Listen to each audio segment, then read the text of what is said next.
व्यक्ति के जीवन में आलस्य एक बाधा है जो उसे उसके लक्ष्य तक पहुंचने से रोकती है। आइए गौतम बुद्ध की इस प्रेरक कहानी से जानें कि आलस्य का मूल कारण क्या है और किस तरह उसे अपने मन मस्तिष्क से हटाया जा सकता है। किसी नगर में एक व्यक्ति रहता था। वह बहुत आलसी था और उसे यह बात पता थी। एक दिन वह बुद्ध जी के पास आया और दुखी मन से बोला, बुद्ध जी, मैं बहुत आलसी हूं और अपने आलस्यपन के कारण मुझसे कोई भी कार्य सही समय पर नहीं होता है और न ही ठीक से कर पाता हूं। मेरे घर में सभी मुझसे परेशान हैं। कृपया बताइए मैं क्या करूं? बुद्ध जी मुस्कुराए और बोले, तुम्हें कैसे पता कि तुम आलसी हो और किस प्रकार का आलस्य है तुम्हें? व्यक्ति ने कहा, मुझे यह तो ठीक से नहीं पता कि आलस्य वाकई में क्या होता है, लेकिन यह जो भी है बहुत बुरा है। बुद्ध जी ने कहा, आलस्य एक मानसिक अवस्था होती है जो एक विचार है, भाव है, जिसे इंसान अपने अंदर लाता है। मनुष्य को दो प्रकार से आलस्य आता है, शारीरिक और मानसिक। शारीरिक आलस्य का कारण भोजन है। जब हम ऐसा भोजन करते हैं जिसमें खुद कोई जीवन नहीं है तो शरीर के लिए बोझ बन जाता है और फिर यह आलस्य पैदा करता है, क्योंकि हमारा शरीर भोजन से मिलने वाली ऊर्जा पर चलता है। जैसा भोजन हम इसे देते हैं वैसी ऊर्जा ये हम देता है। इसलिए आलस्य से बचना चाहते हो तो आराम और आसानी से पचने वाला भोजन करो जो प्राकृतिक रूप से हमें मिलता है। शारीरिक स्तर पर ही दूसरा कारण है सही से ना बैठना, सही से ना सोना और सही से ना चलना।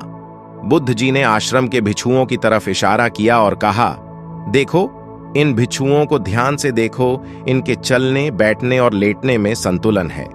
जब ये चलते हैं तो इनके पैरों के बीच तालमेल होता है। बैठते हैं तो गर्दन ऊपर और रीढ़ की हड्डी बिल्कुल सीधी होती है।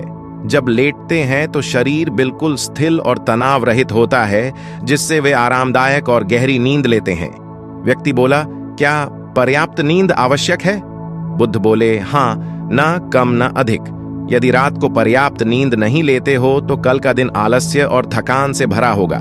व्यक्ति ने कहा, आपने सच कहा, यह मैंने भी महसूस किया है। बुद्ध बोले, शारीरिक स्तर पर तीसरा कारण है सुबह जल्दी ना उठना। जल्दी तभी उठ पाओगे जब रात को सही समय पर सोगे। इन आश्रम के भिक्षुओं को देखो, इनके रात का सोने का समय निश्चित है, तभी ये सब जल्दी उठते हैं। हर एक भिक्षु का अनुशासन होता है और वही इनके जीवन में संतुलन लाता है। इंसान अनुशासन को एक बंधन समझता है, लेकिन यह सच नहीं है। अनुशासन हमें बांधता नहीं बल्कि आजाद करता है। बुद्ध जी ने व्यक्ति से कहा, यदि आलस्य से बचना चाहते हो तो एक निश्चित दिनचर्या बना लो। व्यक्ति बोला, लेकिन शुरुआत कहां से करें? चलने से, बैठने से, लेटने से या सुबह जल्दी उठने से? बुद्ध जी बोले, इसी समय से। जो भी कर रहे हो उस ध्यान से करो। मन के स्तर से आलस्य को समझो। मानसिक स्तर का पहला कारण, जब हम किसी कार्य को करने के लिए खुद को काबिल नहीं समझते तो हमें आलस्य आता है, क्योंकि हम वह कार्य पहले भी नहीं कर पाए थे। हमें मन को यह नहीं समझाते कि पहले और अभी के कार्य में बहुत फर्क है। साथ ही मानसिक तौर पर हम वह नहीं है जो पहले थे। तब से लेकर अब तक हमने बहुत कुछ सीखा है। मानसिक आलस्य से बचना है तो खुद पर विश्वास करना सीखो। मानसिक स्तर पर दूसरा कारण है आलसी और छोटी सोच वाले व्यक्तियों के साथ रहना। कई बार देखा गया है कि हम आलसी नहीं होते, लेकिन ऐसी लोगों के साथ रहने से हम भी वैसी ही हो जाते हैं। वह व्यक्ति बोला, आप सही कह रहे हैं, यह भी मैंने महसूस किया है। बुद्ध बोले, मानसिक स्तर का तीसरा कारण है काम को टालना। मानसिक तनाव का सबसे बड़ा कारण है हमें पता नहीं चलता, लेकिन धीरे धीरे यह आदत हमारे अंदर घर कर जाती है और जिंदगी खराब कर सकती है। इसलिए जो कार्य आज कर सकते हैं उसे आज ही करो, कल नहीं। बुद्ध ने कहा, मानसिक आलस्य का चौथा कारण है लक्ष्य स्पष्ट ना होना। मान लो तुम एक रेगिस्तान में फंसे हो और तुम्हें प्यास लगी है तो क्या करोगे? वह व्यक्ति बोला, मैं पानी ढूंढने के लिए आसपास किसी गांव की तलाश करूंगा। बुद्ध बोले, यदि गांव नहीं मिला तो क्या करोगे?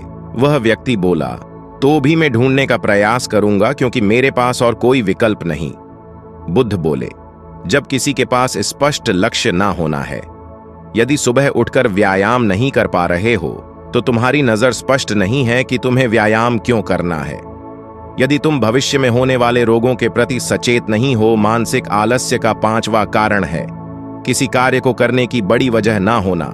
मान लो तुम किसी सुनसान जगह से कीमती गहने लेकर जा रहे हो, तुम थक गए हो और बैठना चाहते हो। यह सोचकर तुम पेड़ के नीचे बैठ जाते हो। तुम देखते हो कि सामने से कोई डाकू आ रहा है, तो क्या ऐसे में भी तुम्हारा आलस्य तुम्हें भागने से रोकेगा? नहीं, तुम्हारा आलस्य सिर्फ उन्हीं कार्यों को करने से रोकता जिन्हें करने की बड़ी वजह नहीं होती है। बुद्ध ने कहा, मेरी बात ध्यान से सुनो। जहां स्पष्टता है और कार्य करने की बड़ी वजह है, वह आलस्य हो ही नहीं सकता। वह व्यक्ति गौतम बुद्ध से बोला, मुझे आलस्य का सारा खेल समझ आ गया।